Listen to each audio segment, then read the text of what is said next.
Baby Jesus Eyes by E.S. Wynne. Innocence lives in children like a white sheet, a blank canvas, and life is a hurricane of paint, snot, and blood. When we are children, we are the sky. We live among the clouds, feel nothing but the cool drafts of winter, the steady heat of summer. Grandma B used to tell me that God protected children, that those who died young automatically went to heaven, just bypassed St. Peter, collected the $200, and settled in with God and Jesus like apples in a giant cosmic fruit basket. The cutoff for free admittance was age 12, but if you went before that, if you fell out of a tree or drank poisoned water from the swamp cooler, you had nothing to fear, nothing to atone for. No matter how naughty you were, how often you slammed doors, turned your parents against each other, or got coal for Christmas, you could always get into heaven until you hit age 12. I never asked her why afterlife insurance expired after age 12. I always assumed the answer was printed plainly somewhere in the book she carried with her to church every morning, the worn and tired, too-long manuscript that seemed to hold all the secrets to a universe that didn't seem all that big to me then. To her, the Bible was an anchor, enlightenment, a keyring to doors inaccessible to heathens like my mother, nature worshippers like my mother's grandmother. Heaven isn't for animals, she told me, and as much as I knew I would miss the feral cats that mewled and scattered whenever I tottered after them, I believed her.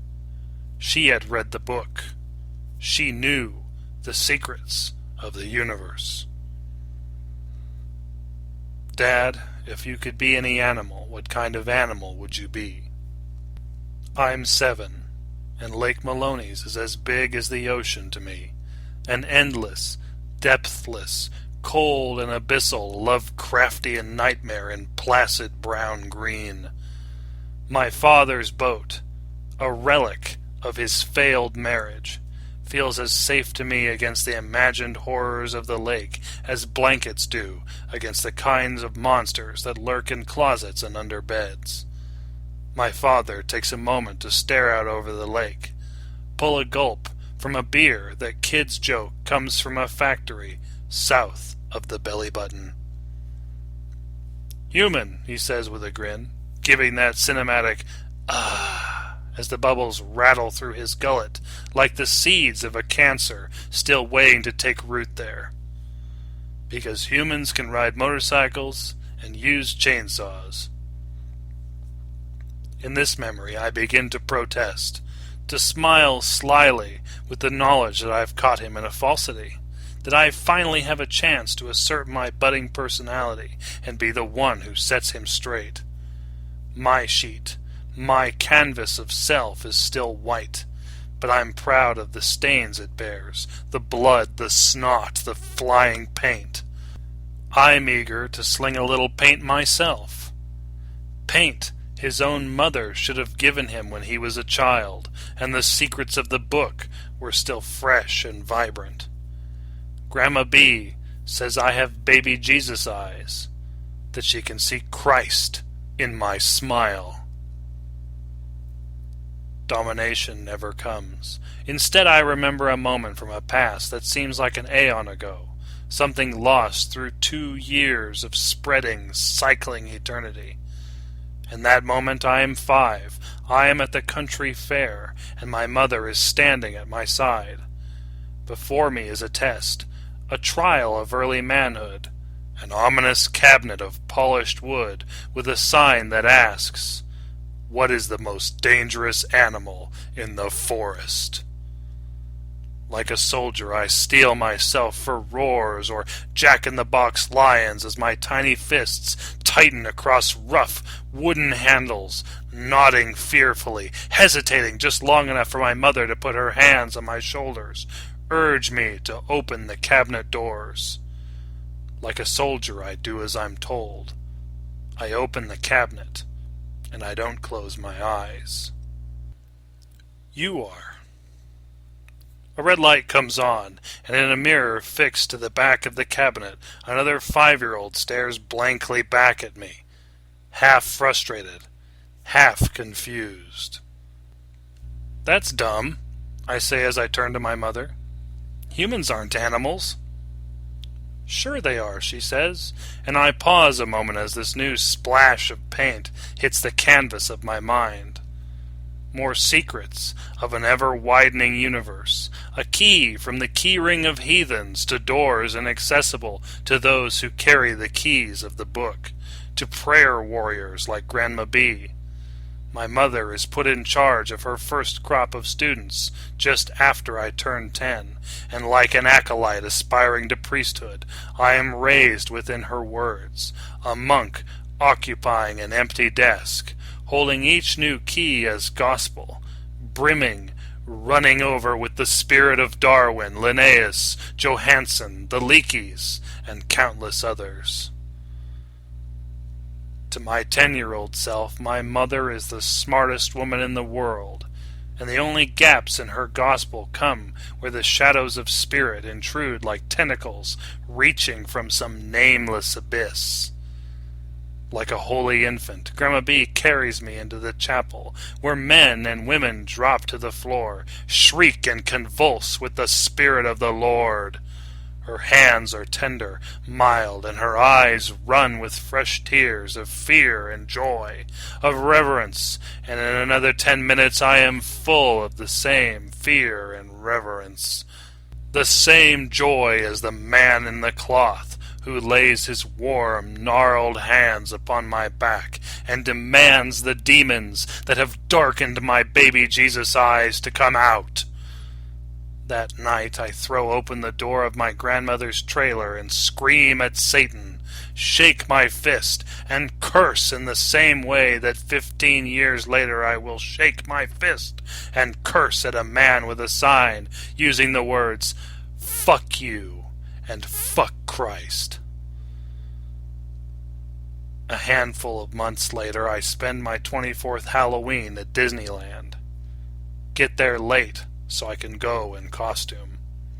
The tickets are sweaty in my little sister's hands. I'm doing it for her, I say, but the truth is that I miss the experience. I miss the act of trick-or-treating, the scavenger hunt mystery of collecting strange sweets in the dark. I'm single, jobless, lost in a labyrinth of college, soon to spit me out into the street with a meaningless degree and a student loan heavier than most car payments. My favorite instructor has simultaneously screwed me over and put me on a path less deadening than the future in education I was aiming for. I'm nothing. No one buys or reads anything I write, and the only thing of any value I have is my youth. I'm already at the bottom. I don't care what anyone thinks. I let down my long auburn hair, brush out my lazy beard, and pull on a $40 costume that makes me look like Jesus. The woman at the orange-shaped swing set ride says she can see baby Jesus in my eyes. I smile sadly, wondering why so many people seem to think Christ was Caucasian, that he had blue eyes. Later, I'll point and grin for countless pictures, hug a dozen kids, and piss off a fat guy dressed as Caesar. Waiting for a bus, I hear a man tell his kids to behave. Jesus is watching, he says, and the paint of the memory adds a lighter, kinder shade to the tired, bloody canvas of my mind. My sister's canvas is still clean in those Disneyland days, carries only a few badges of blood and snot that will manifest into little things like obsessive hand-washing or endless, unrepentant arguing.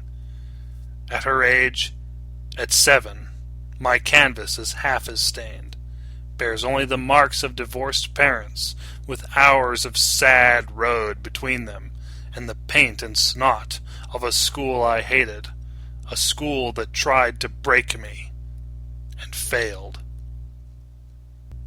Sometimes I wonder who the real failure was. Most times I'm too old inside to care. Filth is relative.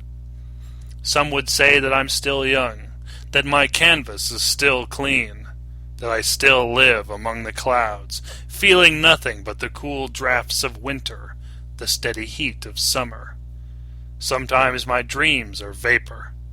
Sometimes I hang my head and cry about things that passed beyond repair decades ago. Sometimes I wonder what it really means to sin, what it means to be an animal, to breathe the blood of life and come out the other side reborn in an orgiastic hail of hangovers and body-deep regret. Part of being human. I'm just a footnote in history anyway. I'll keep pounding caffeine and keyboards like booze until the world rots away into oblivion around me. After all, I'm too old to go to heaven now. All I have left are my baby Jesus eyes. If you enjoyed this story, and you would like to read more by the author, come to ESWin's website at www.eswin.com.